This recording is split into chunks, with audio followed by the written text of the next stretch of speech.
bien, merci d'être là. On va tâcher de parler un petit peu du diagnostic, parce que c'est un terme, j'en parlais très brièvement tout à l'heure, qui parfois est tabou. Il y a des gens qui n'osent pas prononcer ce terme, et pourtant c'est difficile de parler de médecine sans évoquer le terme de diagnostic. La première chose qu'il faut retenir, c'est que le diagnostic, c'est pas un terme qui est réservé à la médecine.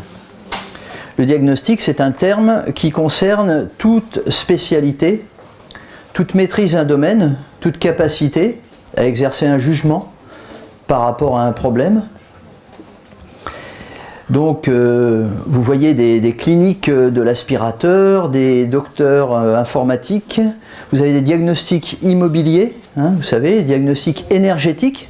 Vous tapez diagnostic énergétique sur Google, vous ne tombez pas sur la médecine chinoise. Vous tombez sur le diagnostic immobilier. Mais c'est de l'énergie, bien évidemment. Et l'énergie qu'on a dans la maison, il se trouve que c'est la même que celle qu'on a dans le corps, mais là, ce n'est pas l'objet de cette conférence. On pourrait faire un parallèle entre toutes les formes d'énergie qu'on trouve dans la nature et celles qu'on a en nous. Ce sont exactement les mêmes. On a de l'éolien, du solaire, du gaz, de la vapeur, du thermonucléaire en nous. Vous savez, on a de la température toute notre vie, on ne se demande pas d'où elle sort. Il y a une pile atomique quelque part. Enfin bref. Donc diagnostic énergétique. Diagnostic du cheveu pour le coiffeur, voyez. Diagnostic automobile, bien évidemment.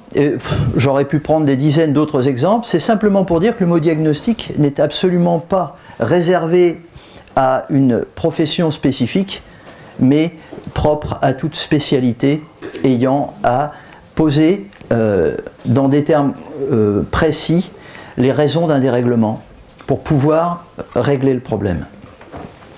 Évidemment, nous, on va parler du diagnostic médical. Le diagnostic, c'est effectivement la pierre angulaire, pour rester dans le domaine de la maison, c'est la pierre angulaire de toute médecine. Je dis bien de toute médecine parce que on sait pertinemment à l'Organisation mondiale de la santé qu'il y a des médecines sur Terre et pas une. Donc il faut assumer le terme de médecine, il faut assumer le terme de diagnostic. C'est pourquoi on utilise, en ce qui concerne la médecine chinoise également, parfois le terme d'ethnomédecine, parce qu'il y a des médecines ethniques qui ont traversé les siècles. Chaque civilisation, au fil des siècles, a sécrété un système médical à l'image de sa propre vision de la vie, de la mort, de la santé, de la maladie.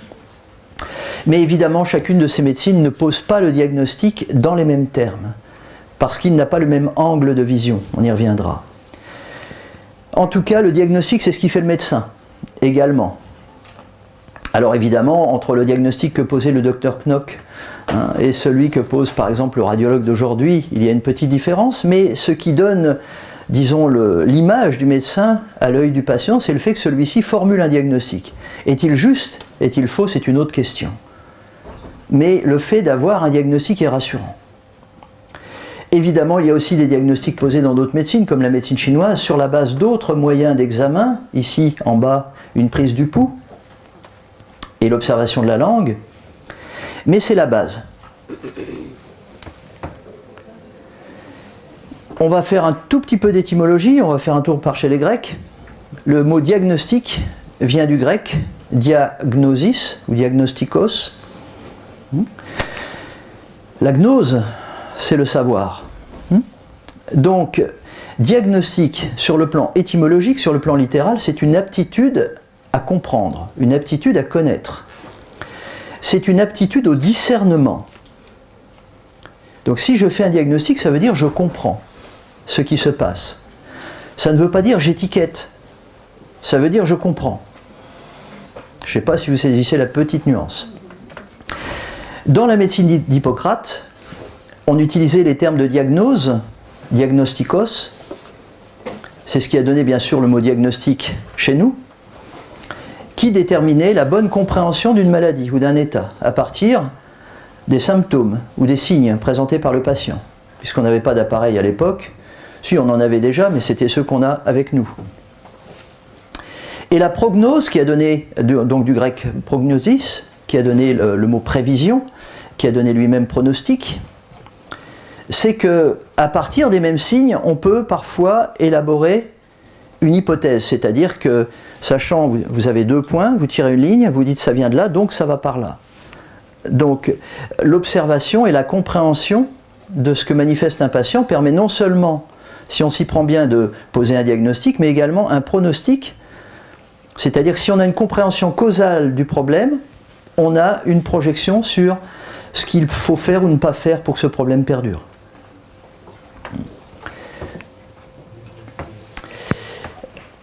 Quel est l'intérêt majeur du diagnostic? Ça peut vous sembler des truismes, ce que je vais vous dire, dès la palissade, mais on va voir qu'il n'est pas toujours posé, le diagnostic. Avec un diagnostic, c'est-à-dire, si je reprends le mot diagnostic au sens étymologique du terme, à savoir la compréhension, le discernement, le praticien peut expliquer au patient son problème. C'est énorme, de pouvoir expliquer son problème au patient. Là encore, expliquer, ça ne veut pas dire juste mettre un mot, on va voir. C'est expliquer. Vous savez, c'est comme Hercule Poirot ou Colombo. Hein, on est capable d'expliquer le scénario. C'est pas juste dire c'est lui l'assassin, mais voilà pourquoi il a fait les choses. Avec un diagnostic, le praticien, il sait ce qu'il cherche. Il est guidé dans sa recherche thérapeutique puisque je sais déjà ce qu'est le patient. Donc je n'ai pas de souci au niveau du traitement. Je vais prendre mes livres pour retrouver le traitement qui m'intéresse, mais je sais déjà, je suis dans une logique hypothético-déductive, je sais déjà ce dont j'ai besoin. Je le cherche, parce que je n'ai pas forcément tous les points, toutes les formules, toutes les recettes en tête, mais je sais ce que je cherche, donc je vais le trouver. Un congrès mondial de médecine chinoise, c'était à Toronto il y a quelques années. C'était assez intéressant de voir beaucoup d'intervenants présenter des recettes thérapeutiques. Chacun avait inventé sa formule de plantes, de points. Et puis les gens prenaient fébrilement des notes. Telle recette, c'est bon pour telle chose, etc. En fait, on a l'impression d'être plutôt dans une logique occidentale que chinoise. Puis il y a un vieux qui a fait une conférence sur je ne sais plus quelle maladie. Il a bien expliqué la maladie, c'était limpide. Et du coup, les gens disent, et le traitement? Il dit, vous prenez ce qu'il faut. Et les gens étaient un peu abasourdis parce qu'ils étaient là en attente d'une recette. Et lui, il a apporté une explication. Une fois qu'on sait ce qu'on veut faire, on se débrouille. On prend un bout de ficelle, des fois ça marche. C'est du MacGyver, des fois. Je ne sais pas si vous connaissez cette histoire d'un petit garagiste comme ça. Enfin, c'était un monsieur qui avait une voiture qui faisait un bruit bizarre. Et puis ce bruit le dérangeait, et donc il porte la voiture au concessionnaire, il passe au banc électronique, les ordinateurs, tout ça. Tout va bien, la voiture est en bon état. Oui, mais il a toujours un bruit. Alors il fait le tour des spécialistes, et puis quelqu'un lui dit, tu sais, il y a un vieux garagiste là, il n'a pas beaucoup d'outils, mais il a de l'expérience. Tu devrais peut-être aller le voir. Alors il va voir le vieux, et puis le garagiste, il dit, allez-y, faites tourner le moteur, il ouvre. Il vérifie, voilà, il va chercher un marteau, il met un coup de marteau quelque part dans le moteur, bing, une horloge, plus de bruit. Donc le propriétaire est content, il lui dit, je vous dois combien? Il dit, oui, ça fera 101 euros. 101 euros, pourquoi 100 euros? Il y a 1 euro pour le coup de marteau, mais il y a 100 euros parce que j'ai su où il fallait le mettre. C'est ça le diagnostic. Les traitements sont simples et durables, c'est ce que je viens de vous dire. C'est-à-dire que simple, parce qu'on sait ce qu'on cherche, donc on n'est pas obligé d'alambiquer le traitement. On n'est pas obligé d'avoir toute une panoplie d'armes pour partir à la chasse, parce qu'on sait utiliser l'outil, et c'est comme un pygmée avec son arc sommaire, il peut descendre un colibri en plein vol, alors que vous, avec un matériel à la Rambo, vous passez à côté. Donc les traitements sont plus simples. Et ils sont plus durables parce que si on a un diagnostic, ça veut dire qu'on va le voir, on va traiter plus à la cause, on va faire un réglage et non pas un bricolage. Et puis enfin, le diagnostic, c'est important également sur le plan psychologique parce que le patient ne se sent pas seulement traité, il se sent compris. Et ça, c'est important parce que ça apporte la valeur ajoutée, la valeur psychosomatique ajoutée à tout traitement. Et vous savez que l'effet placebo, c'est le terme qu'on lui donne en Occident, peut représenter 30 à 70% de l'effet thérapeutique selon les pathologies, et ça serait malheureux de ne pas l'exploiter, au lieu de le prendre comme un handicap à l'évaluation scientifique de ce qu'on donne. Et donc le fait d'expliquer, c'est-à-dire le patient il se dit, il m'a compris, donc son traitement va être efficace. Et ça rajoute une valeur ajoutée au traitement qui va être donné, parce que le patient sait qu'on sait. Alors que sinon on dit on va essayer ça, si ça ne marche pas on essaiera autre chose. Ok, bon, merci, mais on se sent un peu cobaye quand même. C'est important, donc pour le praticien comme pour le patient, qu'il y ait cette volonté initiale de poser un diagnostic. Je me souviens d'une patiente comme ça qui était venue, j'étais le, je sais plus, 10e, 11e, 12e acupuncteur qu'elle voyait, une petite grand-mère sympathique, et je lui ai dit mais vous perdez pas espoir, parce que ça fait quand même du monde que vous... Elle dit bah non, parce que jusqu'à présent il m'a jamais dit la même chose.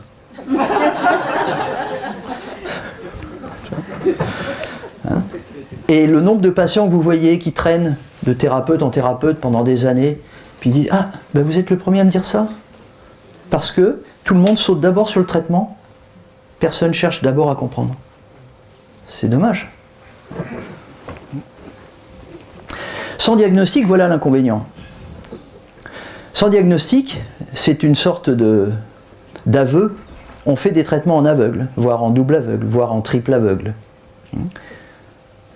Le terme est intéressant, faire un traitement en aveugle. Et ce traitement remplace souvent toute explication. C'est-à-dire que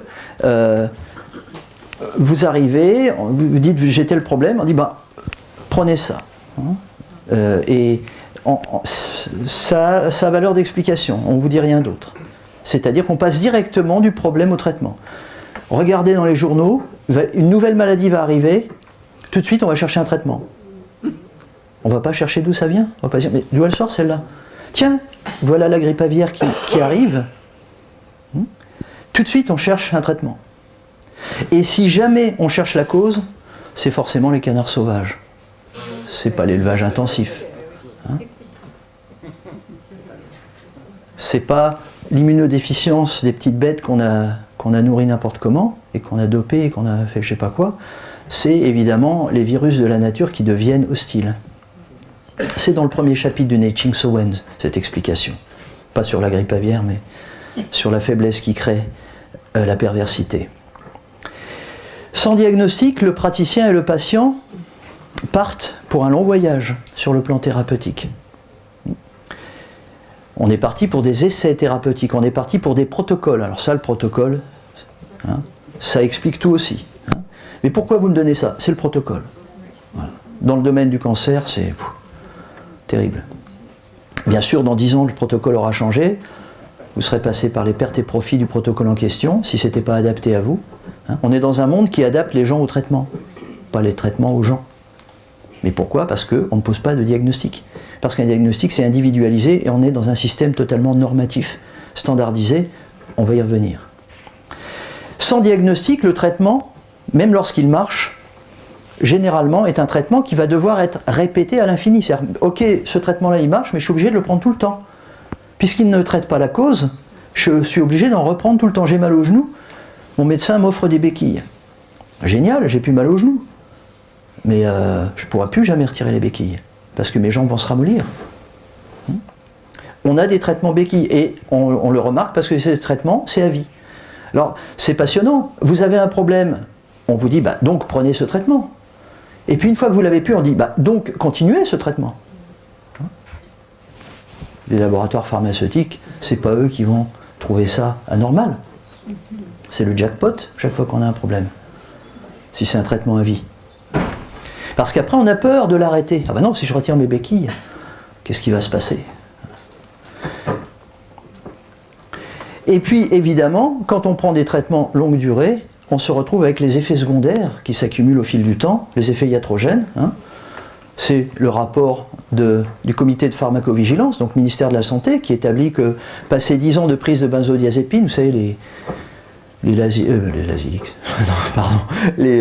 Xanax, les Prozac, les Lexomil et compagnie, passé 10 ans, ça y est, on a les neurones qui commencent à partir en live, et puis on augmente sérieusement les chances d'Alzheimer. Donc, sans diagnostic, on va vers ces types de traitements.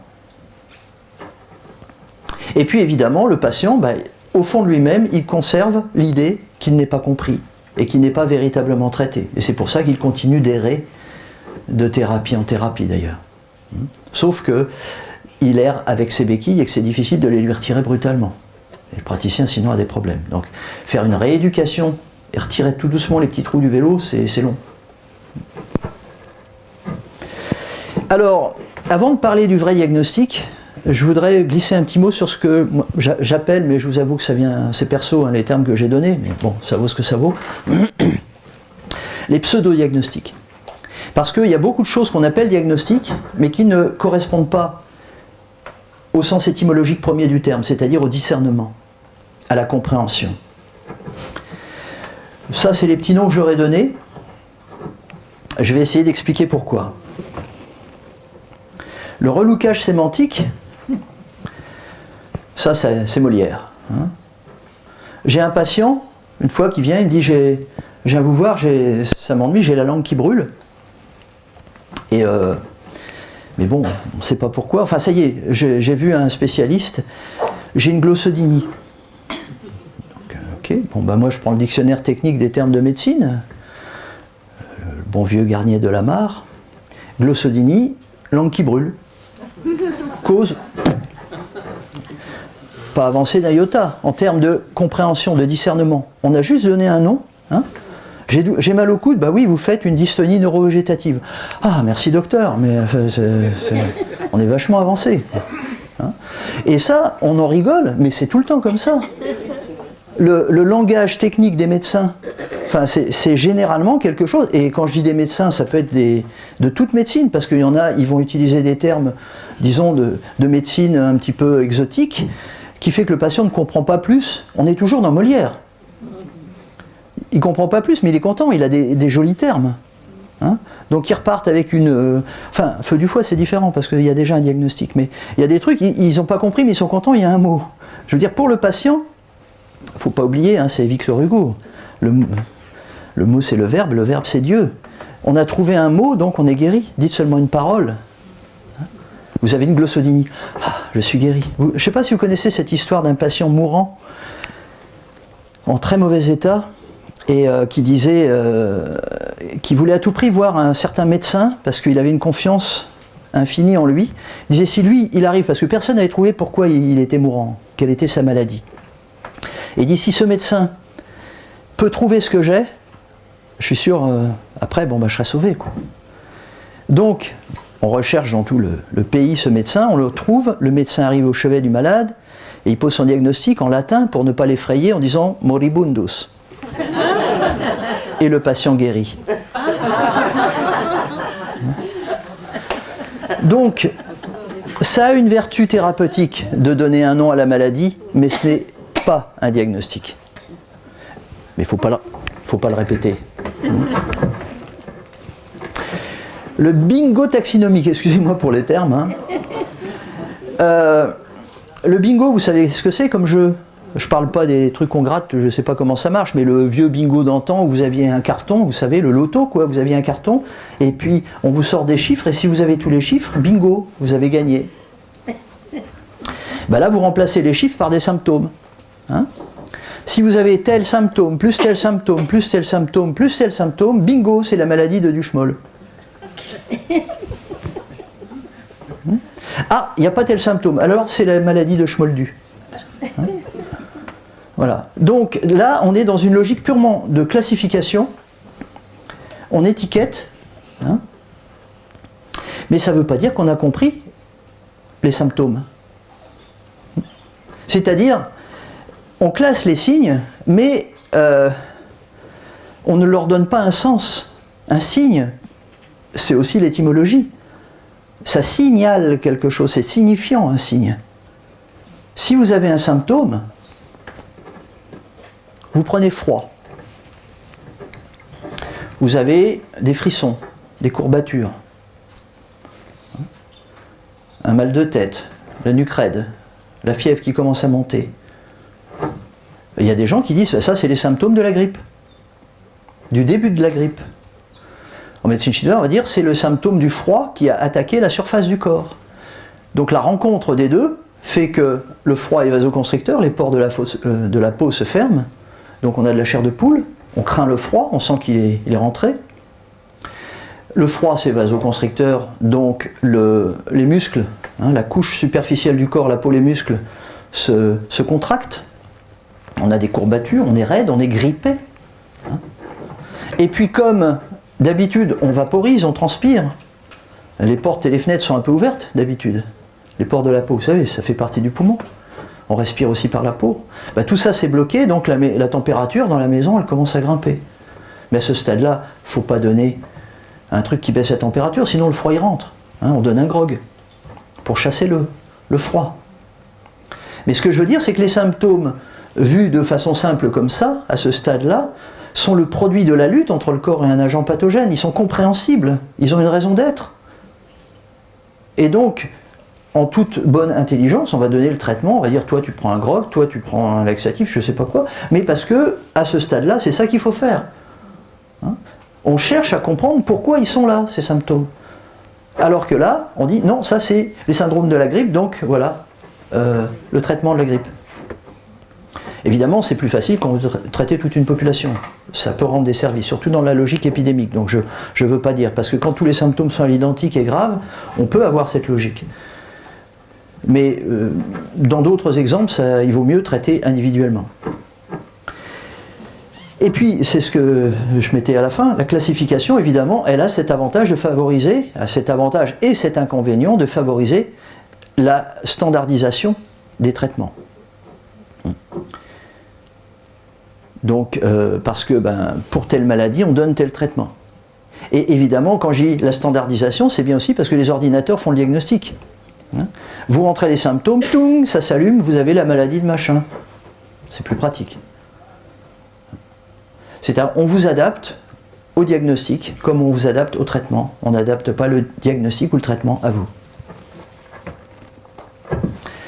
Autre forme de diagnostic qu'on pourrait qualifier de pseudo-diagnostic, c'est celui qui va s'appuyer sur, je dirais un peu à l'excès, sur la symbolique. Parce qu'évidemment, les médecines anciennes reposent sur des symboles profonds. Et que ce soit l'Occident ou la Chine, ça ne manque pas de solutions, de tableaux, de diagrammes, vous voyez, les 5 éléments, le yin-yang, les pas quoi, les 64 hexagrammes, etc. Et évidemment, il y a la tentation, elle a existé en Chine, on voulait tout classer en 5 éléments. Tous les animaux, alors d'ailleurs il y avait un auteur qui disait mais alors si on associe le lièvre au bois et le je sais plus quel animal, le tigre à la terre, pourquoi le lièvre ne dévore-t-il pas le tigre? Enfin, vous voyez, après ça devenait quelque chose c'est de l'exégèse quoi. Donc après ça n'a plus de limite. Le problème c'est quand on reste dans le domaine du symbole, c'est parti. Tout est possible. Donc, les classements, les tableaux, les calculs, c'est quelque chose qui donne un air scientifique, parce qu'il y a des calculs. Alors, il y a des logiciels. Donc, forcément, c'est sérieux, c'est indiscutable. Ça se part d'une impression de science exacte.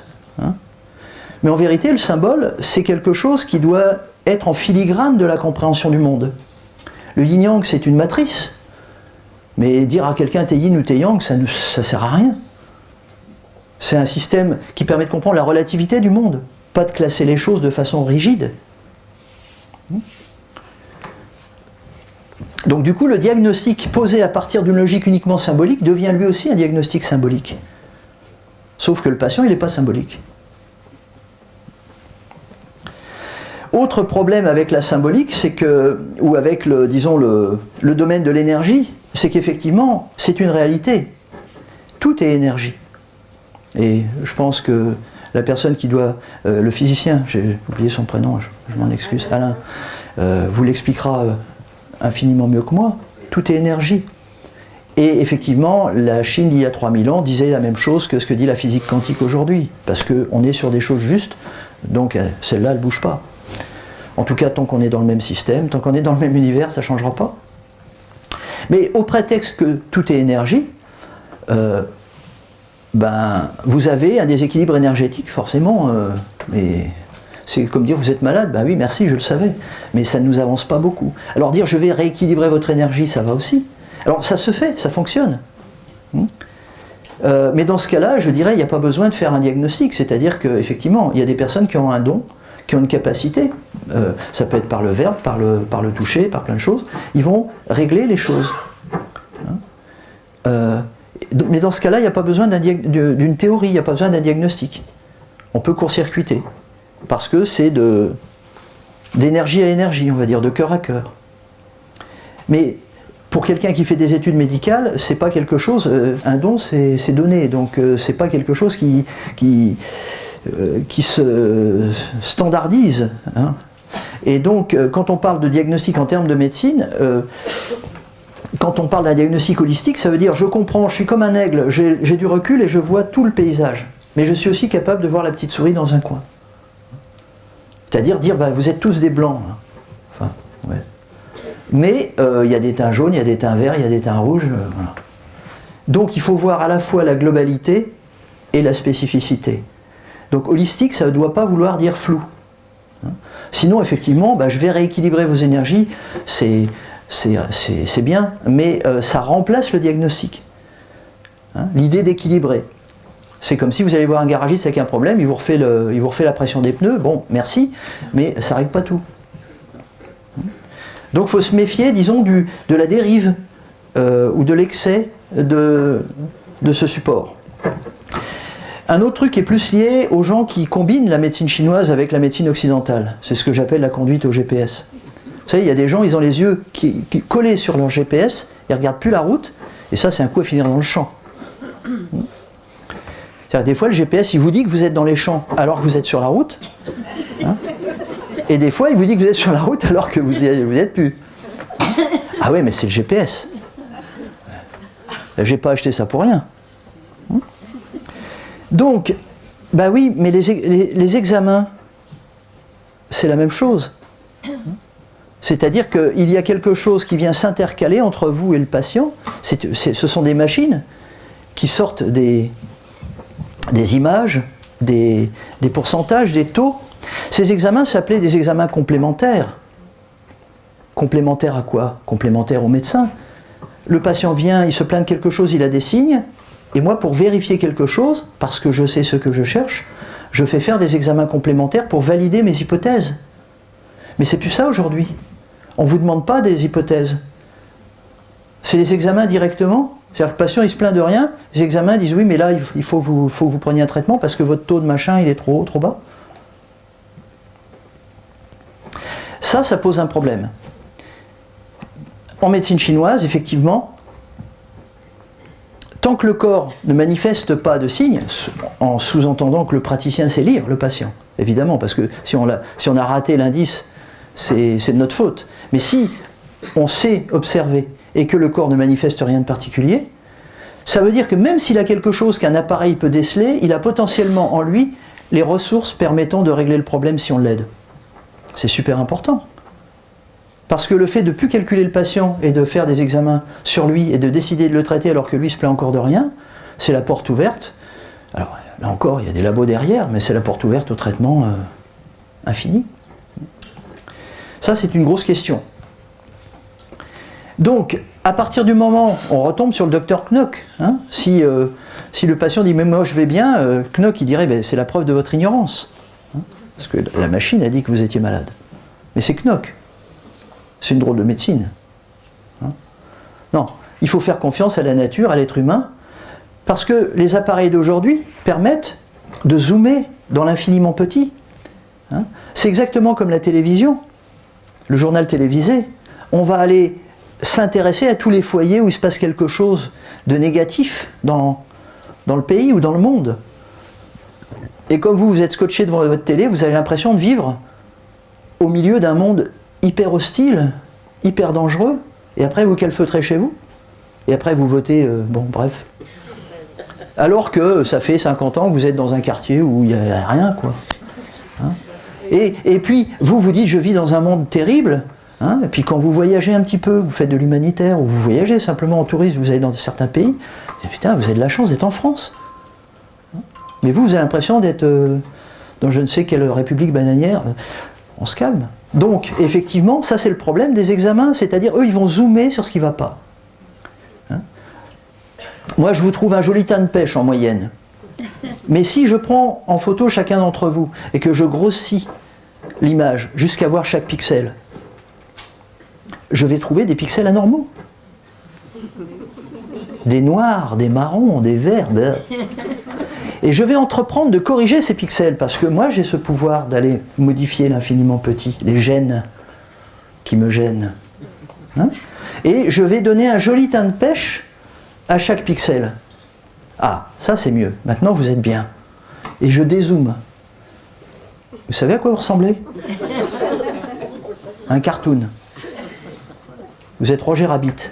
Hein? Un personnage de dessin animé, vous êtes Pixar, vous êtes en plastique. Vous n'avez plus visage humain. On est en train de fabriquer des gens en plastique. Et le plastique, ça ne fait pas partie des 5 éléments. D'accord? Donc, on fait de la médecine chinoise, enfin je dis on, je ne vous connais pas, hein, mais quand on fait de la médecine chinoise, on laisse les appareils aux représentants de la médecine qui les a fabriqués. On ne s'appuie pas là-dessus. Et c'est pas parce qu'on veut faire l'autruche, c'est parce qu'on fait une médecine basée sur la nature et la nature humaine. Autre pseudo-diagnostic, ce que j'appelle la fixation sur les xie-qi. Xie-qi, vous savez, c'est les agents pathogènes. Ça aussi, c'est un dérivé de notre pensée occidentale. Alors, il y a eu des gens qui ont corrigé cette obsession. Il y a Hahnemann qui a dit, mais le microbe, c'est pas tout, il y a le terrain quand même. Mais depuis, comme disaient les enfants, que Pasteur a inventé les microbes, on n'est plus que là-dessus. Hein? On pose le diagnostic uniquement en termes, généralement, d'agents pathogènes. On recherche un coupable. C'est pareil dans notre société. Il y a un problème, il faut un coupable. Ça rassure. Puis surtout, c'est pas nous. Hippocrate disait la maladie n'est pas plus importante que le malade. Donc c'est pas la peine de sauter sur tout ce qui ne va pas sur le corps pour que le patient meure guéri. Eh, ça arrive. Hein? Le docteur Léon me disait, vous rentrez de vacances, vous trouvez des champignons sur les murs de votre maison, à l'intérieur. Vous avez deux logiques possibles. Vous pouvez dire, ah, c'est quoi comme champignon? Hein? Il y a des champignons. On fait des prélèvements, on mesure les champignons, il y en a tant, on fait un joli rapport en disant il y a tant de champignons localisés dans telle sphère, telle zone, machin, etc. Et on fait une biopsie des champignons, on fait un prélèvement des champignons, et puis on va mettre au point un produit chimique adapté, ou expérimental s'il n'existe pas, pour tuer ces saloperies de champignons. Il dit, vous pouvez aussi rentrer en disant, oula, ben, il fait humide là-dedans, il fait froid humide, et là vous en foutez de savoir c'est quel champignon. Parce que le froid et l'humidité peuvent donner beaucoup de champignons. La chaleur et l'humidité encore plus. Mais là, si vous arrivez à traiter les murs de cette humidité, ben, vous n'avez pas besoin de courir après les champignons et vous n'avez pas besoin d'examen, vous n'avez pas besoin de microscope. Parce que l'humidité, on la sent. Vous voyez le truc? Les deux diagnostics sont justes, mais il y en a un qui est global et l'autre qui part dans l'infiniment petit. Mais il y en a un qui quand même nous simplifie la vie au passage. Et on ne se fixe pas sur les xie-qi, on ne se fixe pas sur l'agent pathogène, on se fixe sur la situation anormale qui les a générés. C'est-à-dire que si je traite ces champignons-là avec des produits chimiques, je suis content, il n'y en a plus. Mais continuez votre chimiothérapie, ça peut revenir. Les champignons vont repousser. Hein? Alors que si j'assainis les murs, si je rouvre la lumière, l'air, je fais circuler la chaleur, ben, je me pose moins la question. À quel moment on va décider de faire confiance à cette partie-là? C'est une grosse question. Un autre monsieur, le docteur Yang Mingchun, qui dirige le service de médecine interne à l'hôpital de Chengdu, disait que pour comprendre la vie, c'est pareil, on a deux façons de faire pour comprendre le vivant. On peut s'enfermer dans un laboratoire, river nos yeux, un microscope, et puis dire voilà, je comprends la vie, j'analyse les bactéries, les microbes, les virus, les hormones, les machins, les trucs. Ou alors je sors dehors et je regarde comment tout ça fonctionne. C'est ce regard-là qui a été développé par la médecine d'Hippocrate et la médecine chinoise, qui sont contemporaines. C'est pour ça qu'on ne pose pas les diagnostics de la même façon, on n'a pas le même œil, on ne regarde pas à travers la même chose. Dans le Neijing, dans le tout premier chapitre du Sowen, il est dit que les sages de la haute antiquité apprenaient à chacun à éviter à temps les facteurs pathogènes que le vent introduit à la faveur des faiblesses du corps. Traduction de Husson. Là, il y a beaucoup de choses qui sont dites là-dedans. Apprendre, il y a le côté préventif, hein. Apprendre à éviter à temps les facteurs pathogènes, c'est-à-dire comment faire pour que vous n'ayez pas des murs humides. Yves en parlait à propos du Qigong, hein, la partie préventive. Parce que sinon, vous allez vous affaiblir et le vent va s'introduire tout seul. Si votre fenêtre est mal fermée, il y a des courants d'air, mais c'est à cause de la fenêtre. Parce que le vent, il existe. Il y a des microbes partout. Et là, je rejoins encore l'histoire de la grippe aviaire. Hein. On se fragilise et après, les choses normales deviennent des dangers. Ah, le pain, mon Dieu, le pain, le gluten. Hein. Alors pourquoi l'autre il a dit donnez-nous notre gluten quotidien? Il y a un truc qui ne va pas. On se fragilise sans arrêt. Hein. Et après le lait, le pain, le vin, ça devient, enfin, il faudrait savoir. Hein. J'aime autant qu'on en rigole, mais quand on est face aux patients, c'est chaud. Le concept unicausal, ça aussi c'est un pseudo-diagnostic. C'est-à-dire que c'est surtout un problème, par exemple, vous voyez, vous avez, je sais pas moi, mal à la tête. Vous allez voir un chiro ou un ostéo, il va dire tiens, c'est peut-être vos cervicales. Il va traiter les cervicales. Vous allez voir un dentiste, il va dire c'est peut-être vos plombages. Donc il va vous changer les plombages. Vous allez voir un gastro-entérologue, il va dire c'est sûrement lié à votre mauvaise digestion, il va essayer de vous donner un truc pour mieux digérer, voir si ça passe le mal de tête. Vous allez voir un psy, il va dire c'est votre stress, le mal de tête, donc il va vous donner un calmant ou vous dire quelque chose. Chacun va voir midi à sa porte, chacun va chercher les clés sous son réverbère. Sans se poser la question de savoir si on les a perdus à 100 mètres de là. Parce qu'ici, il y a de la lumière. Chacun ne peut chercher par définition que dans son puits de lumière. Donc si on a appris directement une thérapie, à la limite sans véritable diagnostic, et que le patient vient pour un autre problème, on ne sait pas toujours si ça relève ou pas de la thérapie qu'on a. Donc on va essayer. Ça ne marchera pas et le patient va changer de thérapeute en thérapeute. Il n'aura jamais eu un vrai diagnostic. Donc ça, c'est le problème d'avoir... disons, en médecine, il faut commencer par le généraliste avant d'aller vers le spécialiste. On doit avoir une vue globale avant de zoomer sur telle ou telle cause. On va en reparler plus tard. Et puis, il y a des personnes qui ont, je dirais, ils ont lu quelque chose, par exemple, ils sont passionnés par l'alimentation ou par les aspects psychiques, donc ils vont rattacher toute cause à une cause. Hein.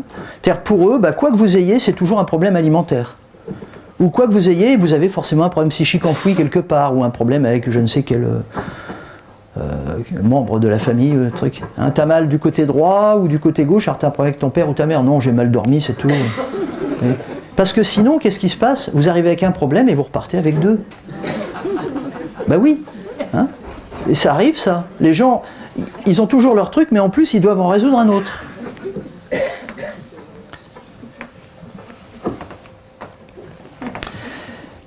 Le mélange des genres. Alors je m'excuse, je suis en train de pas me faire des copains peut-être, hein, mais c'était pour parler de pseudo-diagnostic. C'est des caricatures, je vous montre. Et puis tout, ça peut aussi être ça, mais il faut être vigilant. Le mélange des genres, ça c'est quand on manque d'assurance sur ce qu'on a étudié, sur ce qu'on pratique. C'est bien ce que je fais, mais quand même, je ne suis pas sûr de moi. Alors, je vous disais, je rajoute des trucs à ma panoplie.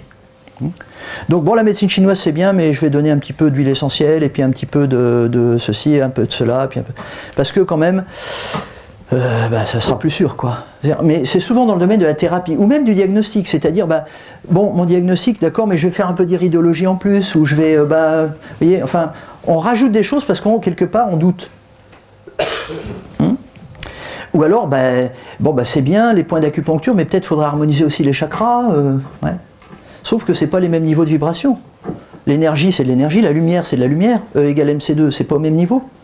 Hein. Donc si on commence à dire je te masse les chakras, ça se complique. C'est possible, mais c'est peut-être pas le terme massage qu'il faut utiliser. Ce que je veux dire, c'est que soit on le fait intuitivement, et bon, il n'y a pas de souci, comme je disais, soit on le fait rationnellement, et là, il ne faut pas mélanger tout. c'est valable aussi sur le plan thérapeutique. Hein. Je me souviens d'un patient, un lama tibétain, qui me disait je suis un peu embêté parce que les patients viennent les gens viennent me voir en tant que guide spirituel, ils viennent le voir pour des entretiens et ils me parlent de leurs problèmes de couple. Il dit mais moi je suis pas marié, je sais pas comment ça marche un couple. Il dit, moi je suis censé les aider dans une démarche spirituelle, ils viennent me parler de leurs problèmes psy. Alors il me les envoyait. Tout comme vous pouvez en tant que thérapeute, enfin en tant que médecin, avoir des gens qui viennent avec des questions existentielles, tout ça c'est une continuité. Ce que je veux dire c'est que les gens se trompent d'étage, mais leur ego préfère peut-être exposer ses problèmes à un maître qu'à un psy, mais lui il ne sait pas. Donc on est un peu mélangé, que ce soit sur le plan diagnostique ou thérapeutique, entre les spécialités. On pense que si on rajoute des choses, ça sera mieux. Monsieur Plus. Paul Václavic, psychiatre américain, qui a cofondé l'Institut de recherche sur l'hygiène mentale à Palo Alto aux États-Unis, il disait, il y a des gens, ils adorent le goulash, il y en a d'autres, ils aiment beaucoup le chocolat, puis il y en a encore d'autres qui disent, bon bah du coup je vais faire du goulash au chocolat, ça sera encore meilleur. Voilà. C'est pas toujours comme ça. Alors, et même en Chine, prenez cette formule traditionnelle pour la grippe, et puis je remets un peu de paracétamol dedans, ce sera plus efficace. C'est pas comme ça que ça marche. Et donc effectivement, c'est ce courant qui existe, mais là je prends position en disant ça, il y a un courant en Chine qui est très fort, et pas que en Chine, qui vise à une médecine intégrative. C'est-à-dire dire, ok, la médecine chinoise existe, la médecine occidentale existe, donc on va faire une médecine intégrative. Sauf que forcément il y a un bras de fer, laquelle va absorber l'autre au niveau de ses choix épistémologiques, de ses paradigmes. Donc on va vouloir tout expliquer la médecine chinoise façon médecine occidentale, plutôt ça que l'inverse, parce que quand on va en Chine, c'est de la médecine occidentale qu'on voit. Mais en fait, c'est du goulash au chocolat. Parce que du coup, les vraies traditions, elles disparaissent. Et ce que j'appelle les cafouillothérapies émergent. Bon, j'ai fini de critiquer. La place du diagnostic dans un système médical traditionnel. Ce que j'appelle un système médical traditionnel, ce que je vous dis, à partir de maintenant, ça ne vient pas de moi, ça vient de ce monsieur, qui est le docteur Léon Coquen. Donc c'est une tradition familiale qui remonte au XVIIIe siècle, 15e génération. Il est décédé il y a 2 ans. Et dans ces traditions, donc, il y a une façon d'étudier la médecine. Vous avez, à la base, vous avez des concepts fondamentaux, les fameux symboles dont on parlait, une vision du monde. La matrice, comprendre la matrice, c'est le yin-yang, les 5 mouvements, etc. C'est l'organisation du monde. Depuis qu'on a le soleil, la lune et les planètes qui organisent la vie sur Terre, ils ont modélisé ça, et ça permet de comprendre le vivant, comment ça tourne. Après, on zoome sur l'être humain, on passe du I Ching au Nei Ching. Alors il y a bien sûr des connaissances nécessaires, d'anatomie, de physiologie, etc. Et puis, on arrive, mais on est toujours dans le tronc commun. Le tronc commun qui passe par le diagnostic. À un moment, il faut poser un diagnostic. On a pris les temps de l'examen, parce que pour poser un diagnostic, il faut apprendre à relever les indices et à en tirer une déduction. Et puis après, on dit voilà, je pense qu'il y a ça. Après, on élabore des principes de traitement, puis après, il y a des branches thérapeutiques. C'est-à-dire que, vu son problème, je pense qu'il faut une clé à molette. Et si moi, je suis spécialiste que du tournevis, je vais peut-être y arriver, mais je vais ramer quand même. Donc c'est pour ça que tout système médical a naturellement plusieurs branches thérapeutiques. On ne peut pas toujours tout traiter avec un seul outil, même si cet outil est super utile. Il y a des couteaux suisses, mais même un couteau suisse, il ne soigne pas tout. Quelles sont les règles importantes du diagnostic traditionnel? Qu'est-ce qui caractérise un diagnostic traditionnel? Il faut prendre en compte plusieurs choses. Il faut distinguer le normal du pathologique. Il faut prendre le patient en compte dans différentes dimensions, parce qu'on n'est pas que de la matière non plus. Il faut déterminer le bon niveau du diagnostic et le poser dans les meilleurs termes. Je vais détailler tout ça. Et comprendre l'origine pour prévenir les rechutes. Tout ça, ce serait faire un bon diagnostic. Voyons le premier. J'ai pris 2 Chinois, pas très connus, mais ça fait rien, qui sont théoriquement tous 2 en bonne santé. Et pratiquement aussi. Bon, Dans le Neijing, il est dit qu'il en est du bois comme des hommes. On en trouve des types nombreux et différents. Vous voyez, quand vous êtes modèle, je sais pas moi, hippopotame ou girafe, vous voyez, un petit gros ou un grand maigre, votre pression artérielle, elle n'est pas la même. Quand vous êtes jeune, quand vous êtes vieux, tout ça, ça varie aussi. Quand vous vieillissez, vos tuyaux sont moins souples, le foie augmente la pression pour que vous ayez une bonne vascularisation cérébrale, sinon vous allez tout oublier. Hein. Alors forcément, votre tension, elle augmente. Et si on veut que vous ayez une tension comme à 20 ans, bah après, vous avez les fils qui se touchent. Donc il faut essayer de comprendre avant de traiter, plutôt que de vouloir des normes standards pour tout le monde. Et effectivement, ben, ce sont des typologies, j'allais dire, ils ont le droit de ne pas avoir le même appétit, le même enduit sur la langue, le même pouls, sans que ce soit pathologique. Parce qu'ils ne sont pas pareils. Nous sommes homogènes. Nous partageons les mêmes gènes. Hein. Et puis on est tous en carbone, on a 14 milliards d'années, certes, mais on est tous différents. On n'est pas identiques, on n'est que homogènes. Il ne faut pas nier les différences non plus. Donc ça, c'est une base, il faut regarder le patient. Vous avez déjà vu des médecins comme ça qui, ou le thérapeute, je ne sais pas, mais surtout en médecine, le patient arrive, bonjour, vous venez pourquoi? Oui, d'accord, ça fait longtemps, ok, tiens, prenez ça, tac, ordonnance. Et c'est au moment où il vous donne l'ordonnance qu'il vous regarde. Non, il faut regarder avant. Prendre le patient en compte dans toutes ses dimensions. Ça, c'est les fameux 3 trésors, vous savez. On est fait de terre. Adam vient d'Adama, la glaise. Le premier homme. On est fait de terre. Et puis, à la rencontre du soleil et de la terre, il y a le phytoplancton qui donne l'oxygène, qui permet la vie sur cette mince couche. Et on a en nous du chi. On a quelque chose qui est de nature thermique et dynamique et qui permet la vitalité. Hein. Sinon, on n'est qu'un cadavre. C'est pas en disséquant uniquement un cadavre dans une fac qu'on peut comprendre la vie. Il faut comprendre comment ça tourne. Un moteur à l'arrêt, on ne peut pas tout régler. Mais il faut un pilote aussi dans l'avion, ça s'appelle le chêne. Ça, c'est une entité de nature lumineuse qui organise la vie. Hein. Et donc, il faut prendre le patient en compte dans ces 3 dimensions. Il y a un passage du Neijing qui l'explique pour le médecin, sachant que ces 3 dimensions interagissent. C'est-à-dire que vous pouvez avoir, par exemple, hein, donc pour le dire plus français, vous avez des problèmes qui peuvent être de nature organique, anatomique, structurelle. Hein. Vous faites, je sais pas, un tennis elbow ou n'importe, c'est un truc où vous faites une entorse. Vous pouvez avoir des problèmes qui sont de nature fonctionnelle, une digestion lente. Hein. Déjà, ça se voit moins à l'imagerie médicale, par exemple. Et puis vous pouvez avoir des problèmes qui sont psy, quoi. Une dépression. Donc ça, c'est différents niveaux de manifestation des signes. Mais ces niveaux interagissent. On appelle en chinois Quan Ning Ping, maladie des fonctions physiologiques, quand vous avez au départ un problème organique qui perturbe les mouvements du qi, qui entraîne ensuite une déstabilisation du shan.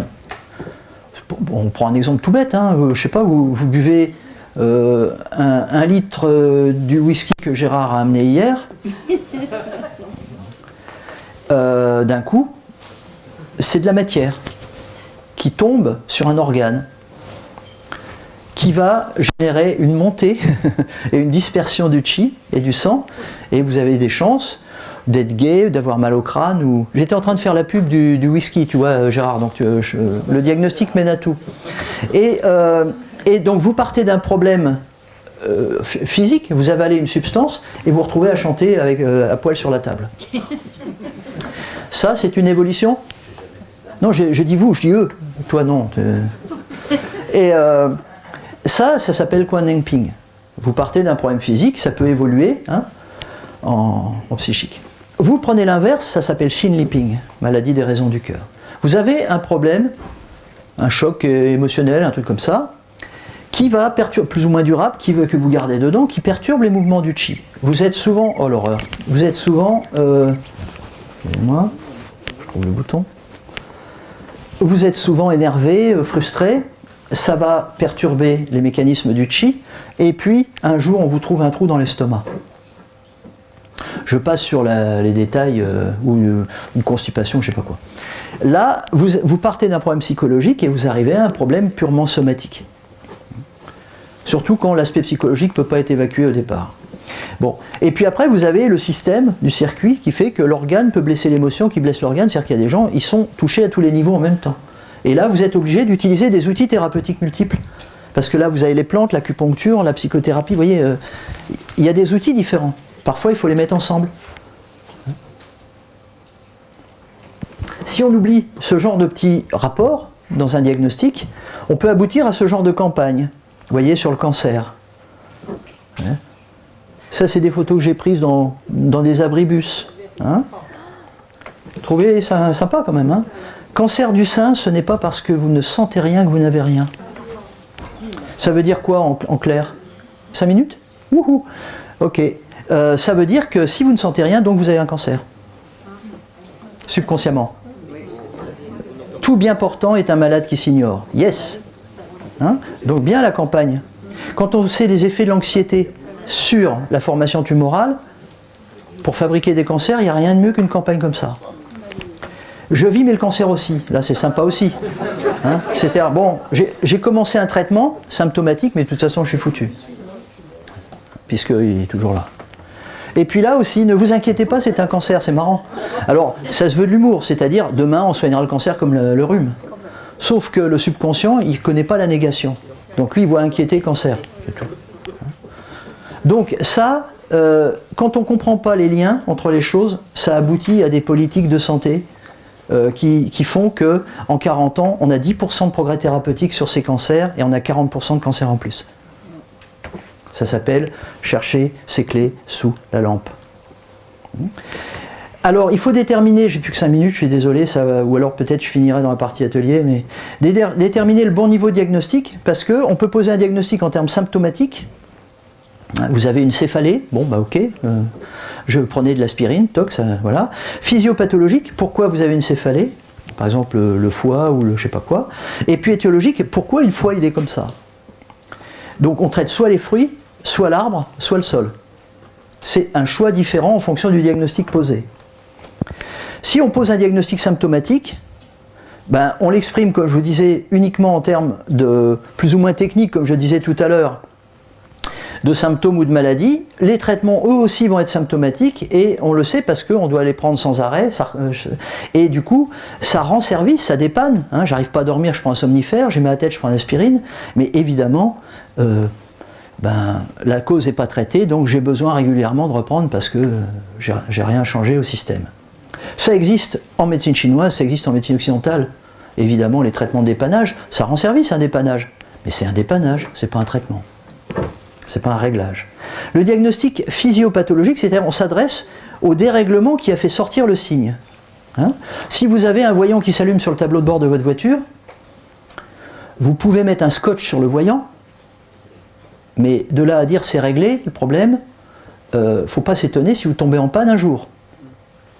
En général, ces voyants, ils sont signifiants. Donc si on sait lire ce qu'ils veulent dire, on va aller remettre de l'essence, on va recharger la batterie, et puis il va s'éteindre, et on se dit, non seulement j'ai réglé le problème, mais il ne va pas revenir tout de suite. Donc le diagnostic physiopathologique, c'est faire un lien entre la manifestation et le processus qui l'a fait émerger. Même ce diagnostic, il peut être posé dans des termes différents. En médecine chinoise, il n'y a pas une seule façon. Hein. Par exemple, vous voyez, si on fait un parallèle avec l'automobile, c'est un véhicule également, ça peut être un problème d'un organe du moteur. Pour nous, ça peut être un problème de tsang ou de fu. Dans ce cas-là, on pose le diagnostic en termes de tsang fu, en termes d'organes. Mais vous pouvez aussi avoir un problème à cause d'un encrassement du moteur. Auquel cas le diagnostic se pose, par exemple en médecine chinoise, en termes de tannine, en termes de liquide pathogène. Il faut nettoyer pour pouvoir régler.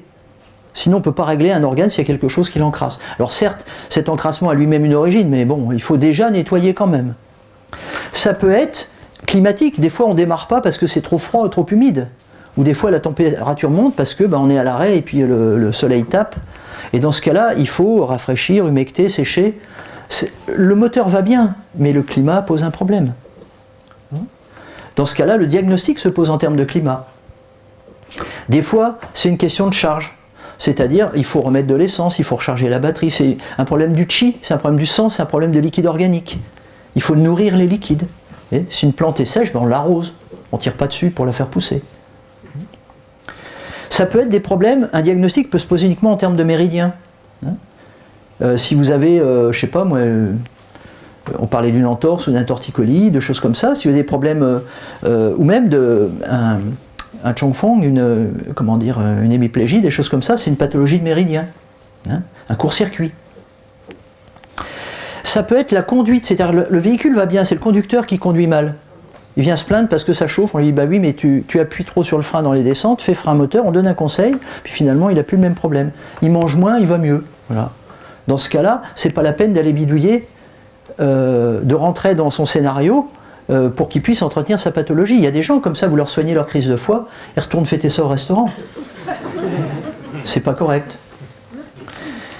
Et puis il y a un diagnostic qui se pose en termes d'agrégat, ça c'est encore un peu particulier, c'est les gens qui ne sont pas bien dans leur peau, on va dire, parce qu'on a 4 corps superposés, ils ne sont pas tous au même niveau vibratoire, et des fois ça peut occasionner des troubles spécifiques. Voilà, tout ça c'est des façons de poser diagnostic, il y en a d'autres, mais il faut les poser dans les bons termes parce que n'être que spécialiste d'une façon, ça ne permet pas de tout comprendre.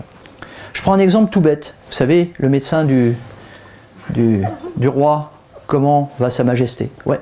Ah, ok. C'était une question importante, parce que les selles... mais imaginons, vous êtes constipé. Je prends des exemples basiques. Vous êtes constipé parce que vous mangez trop de plats épicés, trop chaud. Vous allez avoir des selles dures et épaisses. Vous êtes constipé, donc il va falloir clarifier la chaleur du gros intestin.